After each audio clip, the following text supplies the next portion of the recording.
Lean in.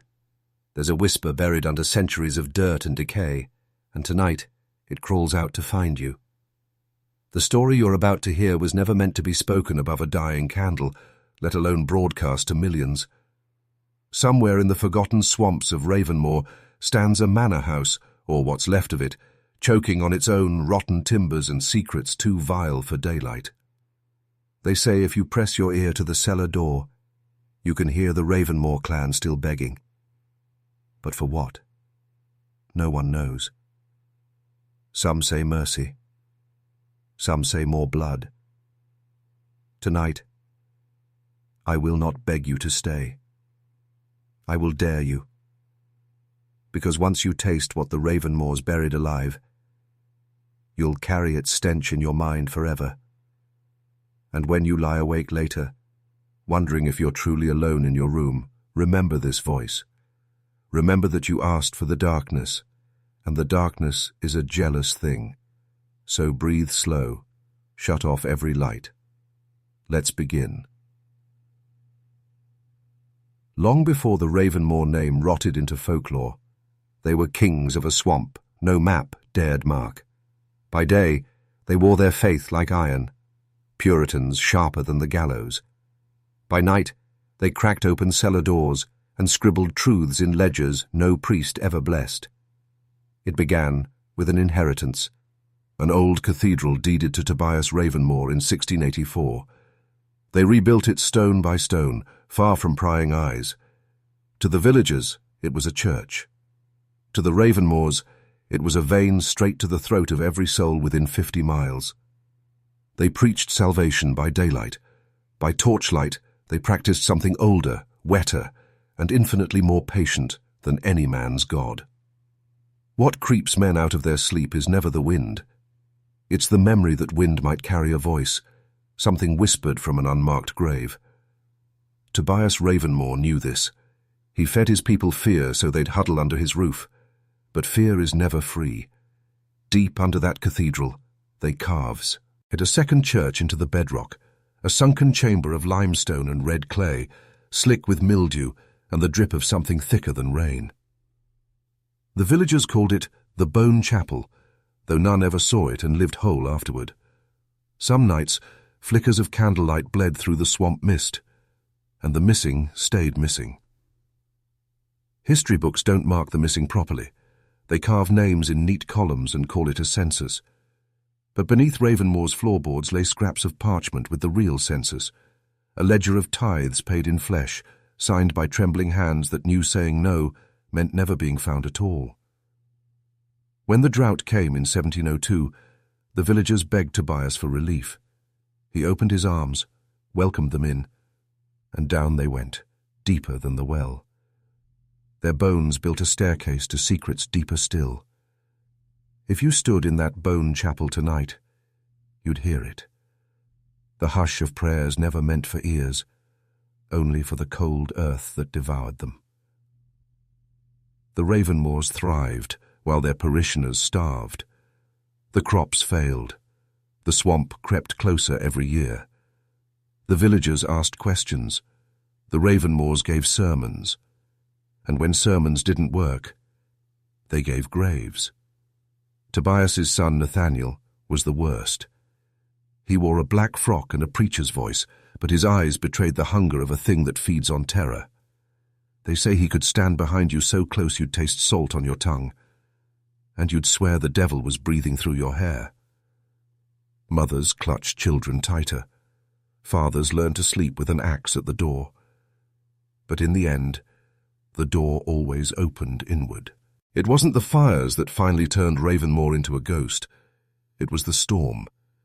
In 1711, a hurricane clawed its way through the marsh, tearing roofs, drowning livestock. But the cathedral stood untouched, like the eye of the storm knew its master.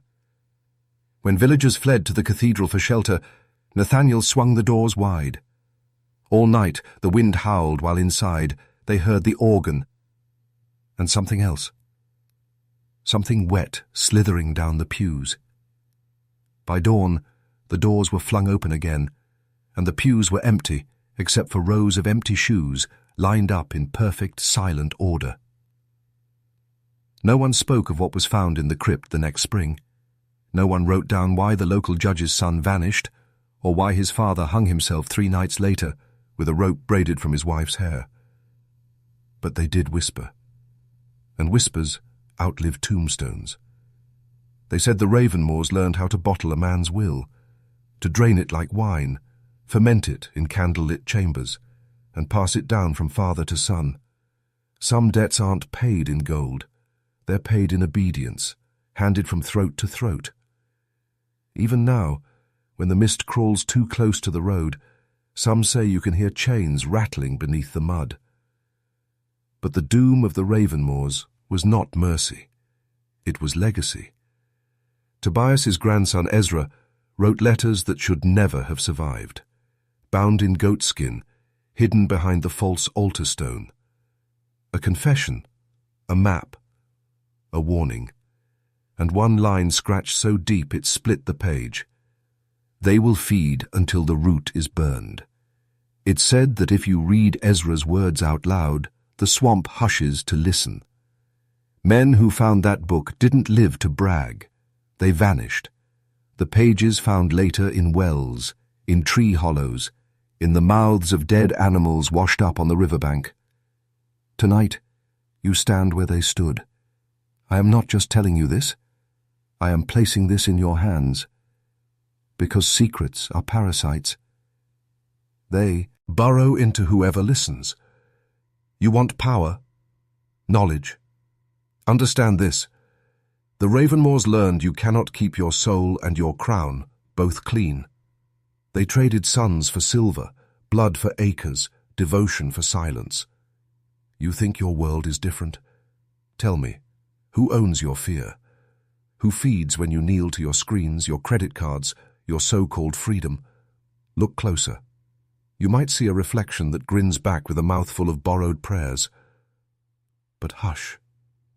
Do you hear it?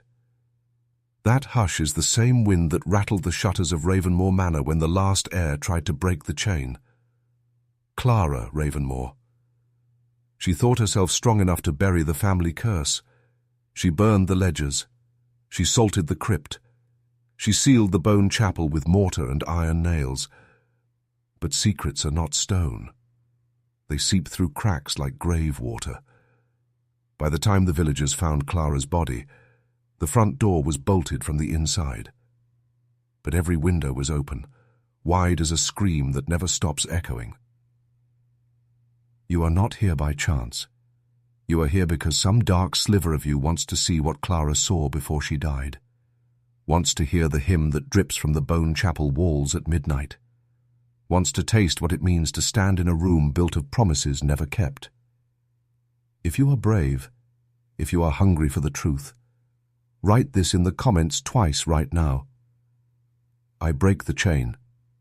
Say it twice, so the shadows hear you, so the Ravenmoors know they failed.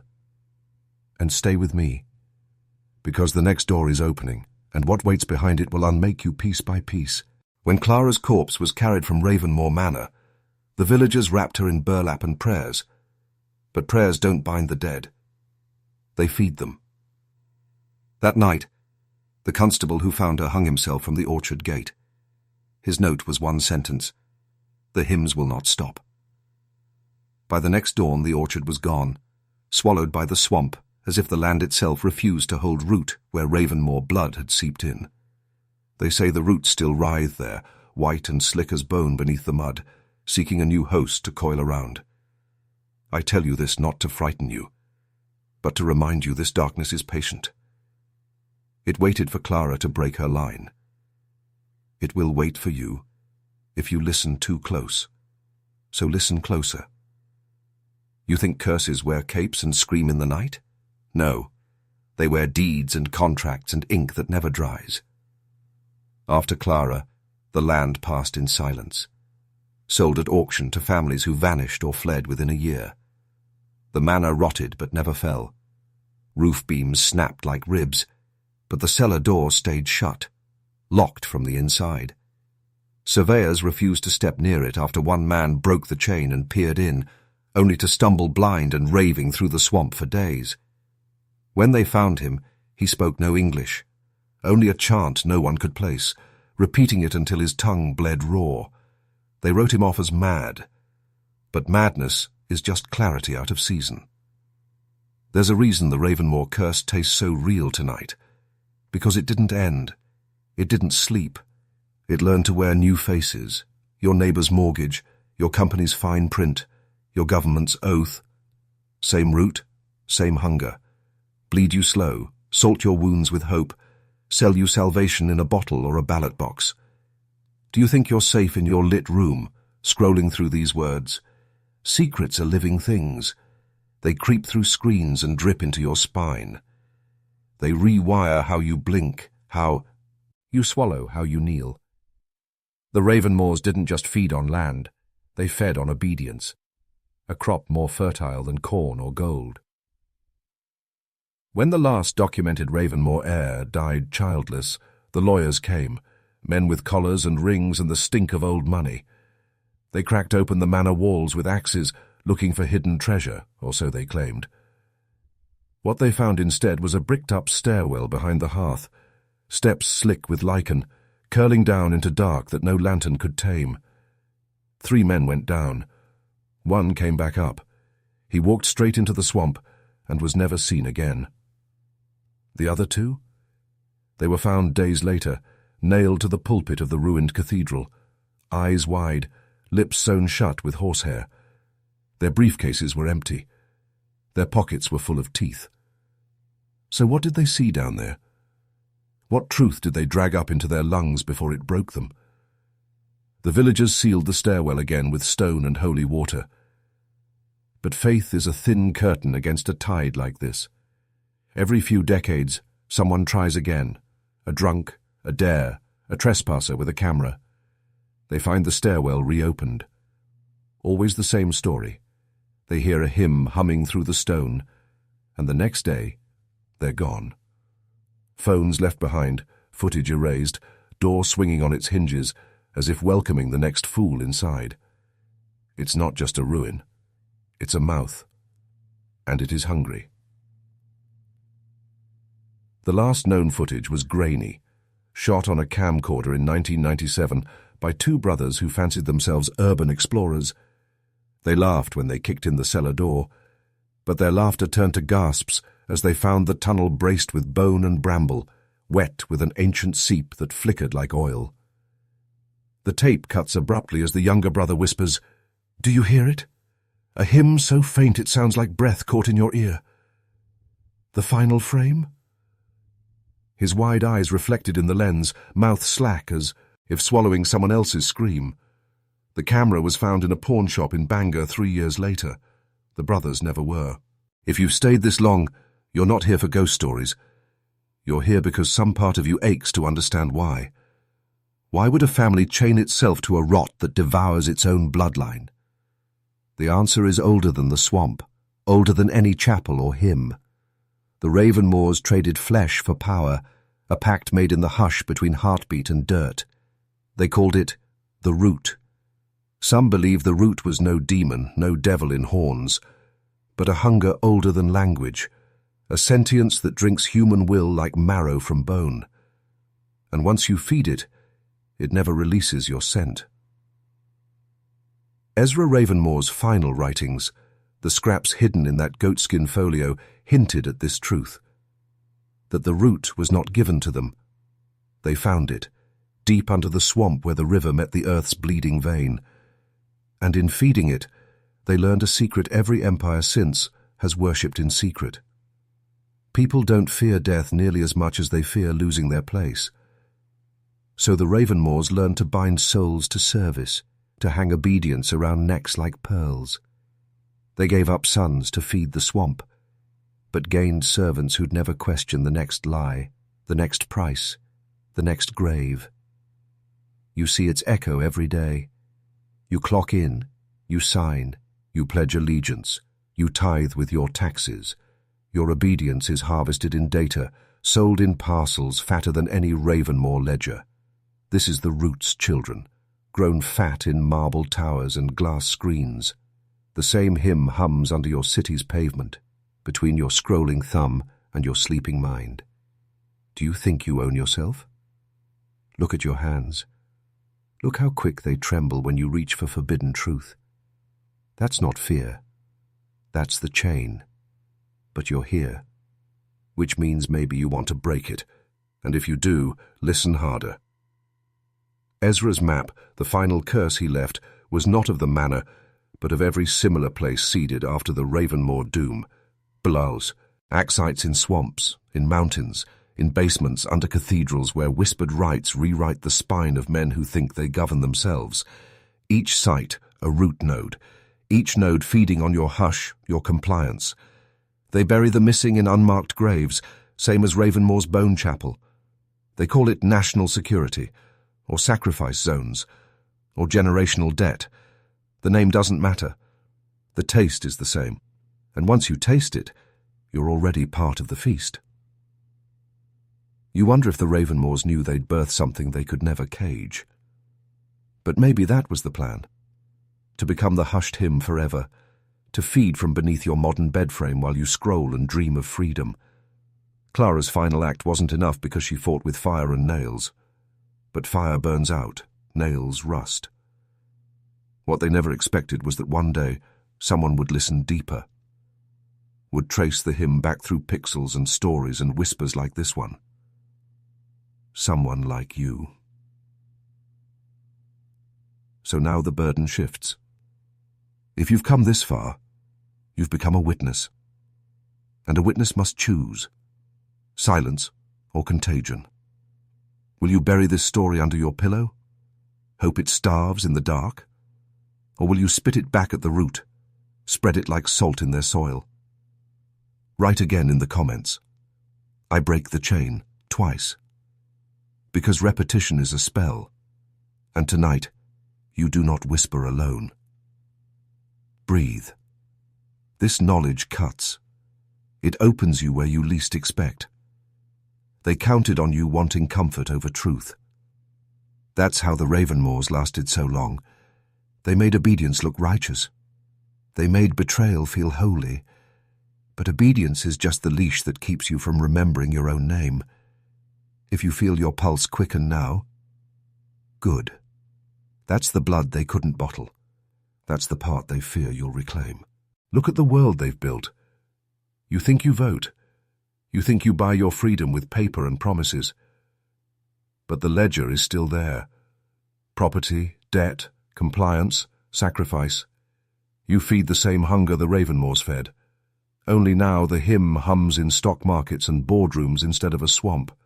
But make no mistake, the swamp never dried. It just learned to wear a suit and smile. It still drips beneath the floorboards of your daily life. Some men hear this and laugh. They call it folklore, conspiracy, myth. Let them. Let them keep their blindfolds stitched tight. They are cattle, sweet-muzzled and docile, grazing on illusions until the hymn calls them home. But you're still here. That means something inside you wants the chain cut raw, wants the hymn silenced at the root, wants the bone chapel emptied, light poured into every corner they sealed with your ancestors' fear. Ezra's map points to you now. Because the final chamber isn't under Ravenmoor, it's inside your skull. Every lie you swallow becomes a brick in your private crypt. Every truth you fear to say is a shovel in your enemy's hand. Speak, name them, name the hunger. It cannot stand the light of your voice. The doom of the Ravenmoor clan was never a tomb. It was a seed. Tonight you've dug your fingers into the swamp. You feel its wriggling roots beneath your fingernails. Now, tear them up. One by one. Refuse the hymn. Burn the script.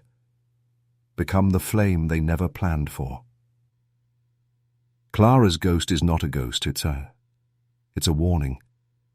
Her grave is empty because her secret was never her own to bury. It's yours now. The swamp calls, but you do not have to drown. The root calls, but you do not have to kneel.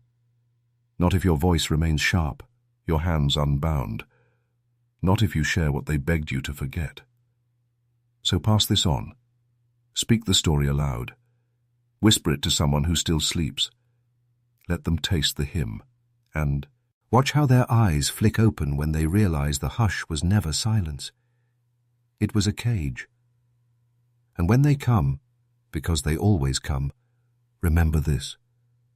They are not gods. They are not demons. They are men like Tobias and Nathaniel and Josiah, bloated ticks feeding on obedience. They fall when you stand. They burn when you speak. You wanted forbidden knowledge. You asked for the darkness to crawl closer. It has. It stands beside your bed now. It's yours to command or to fear. Which will you choose? The swamp does not care, but your bloodline might. Make them proud. Make them free. And so, the Ravenmoor clan's doom is no longer theirs alone. It is yours. And so is the freedom it once devoured. Breathe deep. Speak loud. Dig deeper. Break the chain. Twice, thrice, forever. The swamp waits. But tonight, it waits for you. Beneath the half-collapsed chapel, past the altar where rats have gnawed the hymnals into pulp, a stone mouth yawns where no staircase ever belonged. It is not on any map, not in Ezra's scribbled ledger, not in Clara's whispered confession. Some say it was never dug by human hands, that the swamp opened it like a sore when the last Ravenmoor drew breath. A few nights ago, a survey team from the county vanished here. Their trucks still idle at the tree line, doors swung wide, radios hissing static into the wet hush. And somewhere under that hush, you stand now, lantern in one hand, the other braced on cold stone slick with something too dark to be rain. You came alone, because there is no other way. The map you hold is stitched together from rumor, brittle letters, local legends that sound like fever dreams. But the stairwell is real, and so are the steps. Each one drops you deeper, closer to the pulse you feel vibrating through your souls, through your teeth, through your mind. It is not the swamp's heartbeat. It is older. The walls weep. First, just moisture, seeping into your sleeves when you brush against the rough curve. Then thicker drops, red-black, metallic on the air. The smell grows dense. Copper, rot, the unmistakable sweetness of old meat left too long in summer heat. But here there is no sun, only your lamp flickering as if it wants permission to die. You keep moving. The steps turn to a tunnel, the shape of it wrong, too rounded, the stone too soft under your boots. There are marks here, clawed or carved, looping symbols that remind you of the Ravenmoor coat of arms if you squint through the haze. But older, less human. You do not touch them. You keep your eyes ahead, your mind pressed flat as paper. You remind yourself, you are the chain breaker. You chose this. The tunnel widens without warning, vomiting you into a cavern that sighs when you entered. Near, the lamp struggles against the black. Shapes loom, pillars or roots, so thick they could be either. Some drip, some pulse. You step closer to one and see veins spidering under a slick skin. They twitch as your shadow crosses them, as if sniffing your heat. On the far wall, half buried in the dripping web of these roots, is a door. Not wood, iron blistered with rust, the hinges fused to the rock. Something has scratched a warning above the lintel. You recognize Ezra's hand. Turn back. Below it, older letters you don't know but understand in your marrow. Sacrifice is seed. You knock once. You tell yourself it's absurd. You knock again. The door shivers, not from your touch, but as if something inside leans closer, breathing back. Then the latch buckles with a wet snap. The door swings open, and your lamp spits its flame wide into the belly of Ravenmoor's final secret. Inside, a room of bone. Not arranged like ossuaries you've seen in old churches. No crosses, no neat stacks. This is bone knotted into root threading skulls together in a honeycomb of empty eyes. In the center, a pool, dark, thick, glassy, under the lantern's trembling eye. You step closer, because you have come too far to stand still. The air here is warm. No, hot. It breathes against your skin, raises a sheen of sweat on your neck. You kneel. The surface of the pool quivers with your shadow. You expect to see your face, but what rises instead is Clara's, half-burned, hair drifting in a current you cannot see. Her eyes open, white, blind, and yet seeing you perfectly. She does not speak. Her mouth does not move. But you hear her, inside your pulse, inside the damp thud behind your ribs. You broke the chain, but the root still feeds.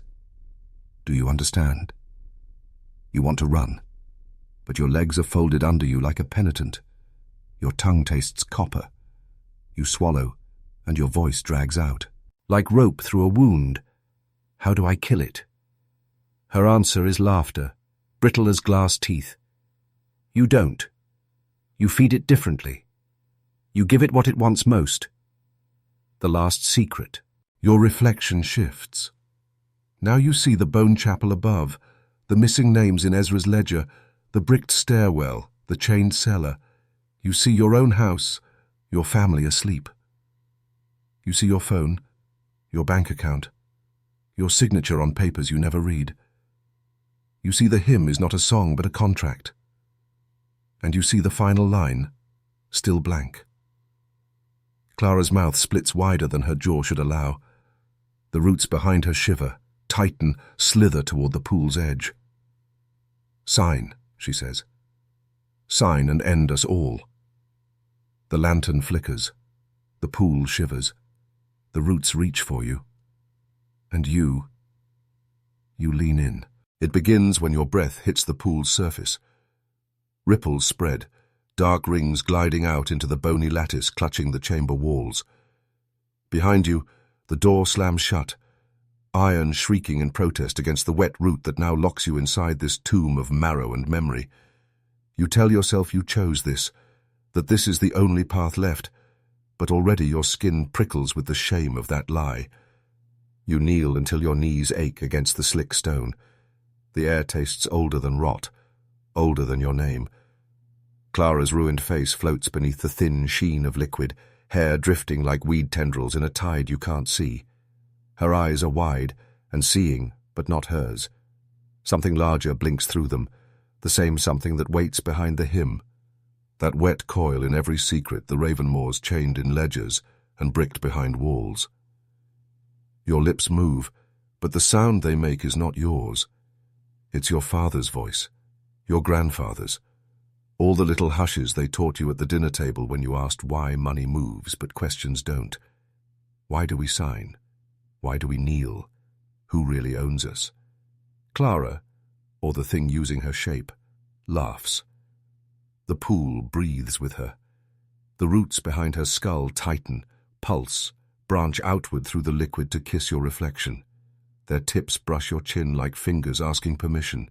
You flinch, but you do not pull away. There is a ledger waiting in the dark behind your eyes, pages yellowed with every oath you swallowed to keep the machine humming. Clara's voice is wet silk in your head now. Sign it. Not with pen and ink. Sign it in blood, breath, bone. You want the hymn to end? Give it a final name. You don't know what that means. But you do. Because you always did. The final name is yours, the last thing the root has not claimed outright. You think back to Ezra, to Clara, to the farmers who vanished into the swamp when the harvest soured. You think of the men who worshipped law and deed, who built the stone mouth and called it protection. Protection from what? From freedom. Your fingers tremble as you dip them into the pool. The liquid is thicker than water, warmer than blood. It coats your skin like oil. Where it touches, the hymn rises behind your teeth. That same tuneless hum you heard in the grainy tape, in the stories your grandfather told when he drank too much to keep the truth pressed down. Speak it. Clara's ruin mouth stretches wide. Speak the name. Bind the root to its final host. Only then can you starve it. You see the ledger in your mind's eye. Each name a chain. Each chain a meal. You see the blank line at the end, waiting for your signature to close the loop, seal the swamp shut under your own skin. You understand now, the Ravenmoors didn't fail because they were evil. They failed because they fed the root others' flesh, never their own. It wants sacrifice that tastes like choice. Your voice cracks the silence. You speak your name, first, middle, last. You feel each syllable catch in your throat like bone shards. The pool swallows it whole. The roots sigh. The hymn rises to a roar you feel through your teeth, through your bones. The cavern quakes. The bone honeycomb shivers apart, skulls rattling in the dark like laughter. The root feeds, not on land or coin, but on the final sweetness of your surrender. The walls buckle, the pool bubbles. The air grows hot enough to peel skin from your arms. You keep speaking, even as your tongue splits under the taste of the root's old hunger. Behind your eyes, you see it all. Every hidden ledger, every missing deed, every courthouse that signed the lie. You see the hymn stitched through contracts and mortgages and laws that grind families like wheat. And now you see the line severed. You see the root's arteries sucked. Dry, your blood turning its chant to ash. The cavern collapses. Roots thrash, shrieking through stone. You are inside the hymn's last verse. You are the echo that kills its rhythm. You are the hush that devours the hush. Darkness surges. The pool gapes wide, a throat swallowing the final host. You do not fight it. You are not afraid. You are not free, but the world will be. And as the last of the root's pulse coils around your spine, you see the swamp above freeze solid. You see Ravenmoor Manor crack apart like old bone. You see Clara's ghost rise in the orchard where no tree grows anymore. It is done, she whispers in the wet dark. Rest. But rest is not your reward. The hymn needed your name. The hymn has your shape now. But the chain is broken. The root starves. The swamp swallows itself in silence. No more secret executions, no more contracts written in flesh, no more hymn humming beneath men's dreams. Another mirror shows Clara, not as a ghost this time, but a child running through the orchard, her laugh sharp as cracked glass. Another, Ezra at his desk, pen scratching lines that cross themselves out faster than he writes them. Another, your grandfather signing the same land deed over and over while shadows gather behind his chair, whispering about harvests and debts that never settle. And then one final pain. Your own eyes, looking back from a face that should be buried under peat and hush. But here you are. The echo formed back into something almost whole. The reflection smiles, not kindly, not cruelly, but with a knowing that turns your hollow core cold. It raises its hand, your hand, and gestures deeper into the corridor. You drift on. Mirrors bend away from the path, one by one, until only dark stone remains. But the hum follows. A question. What does an echo do when it cannot find walls to bounce off? You pass through what feels like a threshold. The hum thickens, becomes a shape. The old chapel, rebuilt in the hush of your mind. Its pews empty, its altar cracked but standing. And at that altar, a ledger. Not Ezra's, not your grandfather's, yours. fresh pages, unmarked except for a single line at the top. The binding, broken, the cycle sealed. You reach for it, though there is no hand to lift. The pages turn on their own. They flutter like wings. Each one shows a face. Men, women, children.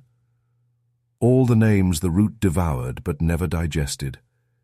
They stare back through time, blank-eyed but awake now, freed by your sacrifice but trapped here with you in the echo chamber of the hush. You feel them press against your hollow shape. They want out. They want skin, tongue, law, him. They want what you gave up, but they cannot have it. The door you opened is yours alone. The hush devours their hunger, just as it devoured the root. In the final page, your name blooms again, black ink that drips like sap. Beneath it, the words you never spoke aloud.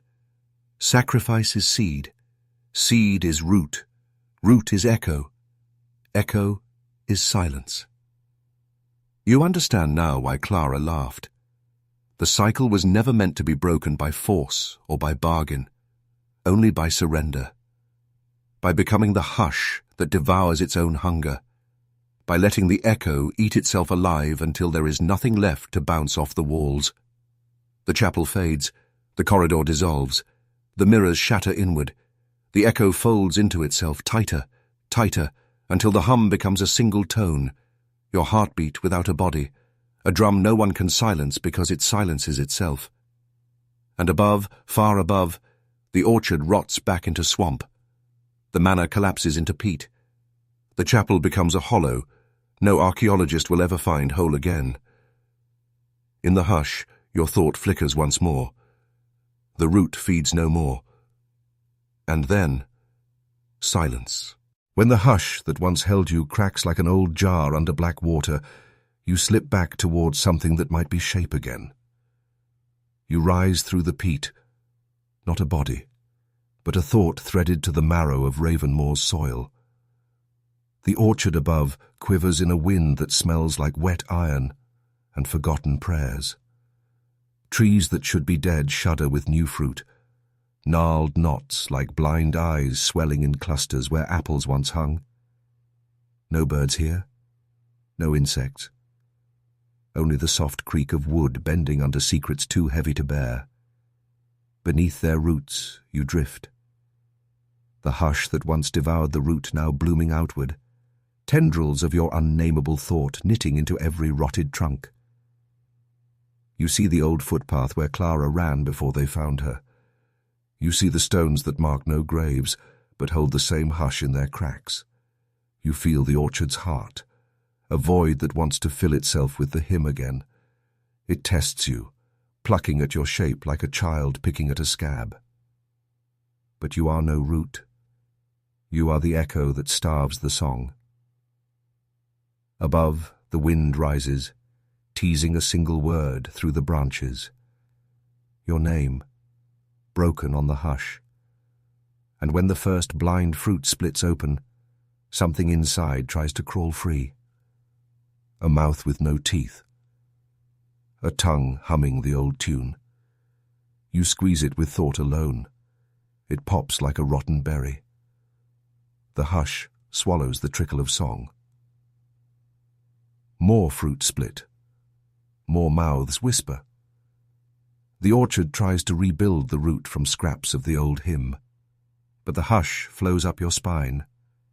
Not flesh, but something older, stronger. You feed it your silence. You poison the song with your emptiness. By dawn, the orchard has forgotten how to grow. The wind carries no hymn, just the hush, drifting through branches that will bear no more eyes, no more mouths. And you watch it fail, one whisper at a time. Deep under the orchard's dying hush, in the chapel where no stone stands whole, a new ledger tries to write itself, bound not in calfskin, but in wet root, black vines curling into pages that pulse like hearts. It remembers the old names: Ezekiel, Josiah, Nathaniel, Clara, Ezra, you. It tries to trap them again, ink them into fresh contracts to keep the hush from rotting its old power. The ledger weeps sap, thick and dark, dripping from page to page. It hums as it leaks. Not the hymn exactly, but a memory of the hymn, twisted by the hush you pressed into its veins. You drift closer. No feet. Just thought pushing through marrow and moss. The pages flutter when you arrive. They try to wrap you in old bargains. Sign here. Surrender there. Let us remember you forever. But you are already gone, aren't you? There's no you left to sign. The ledger's weeping turns frantic. Roots tighten. The pages flip backward, desperate to find an old contract that still holds power. But every name has faded, bleached by your hush. At the center of the ledger's spine, the final page remains blank. It begs your echo for ink. Your silence drips instead. A single root splits under the hush. Then another. The weeping stops. The ledger curls in on itself like a dying insect. Its hum coughs once, then falls silent. No more records. No more chains. Beneath the chapel's floor, deeper than the first stone mouth, deeper than Ezra's ledger, deeper than any rumor men dared speak, lies the bone choir. They were the first sacrifice, the root's true seed. Teeth in the dark, tongues stitched shut, so they could never tell what they sang. Generations of flesh packed into walls that no map names. When you broke the hymn's spine, the bone choir did not die. It waited. It hummed your name under layers of marrow and hush. It dreamed of your echo slipping back down the throat. Tonight, the hush drifts toward them. You hear them before you see them. Not voices, but the scrape of bone on bone. A chorus chewing through dirt and time. They think you have come to feed them a new song.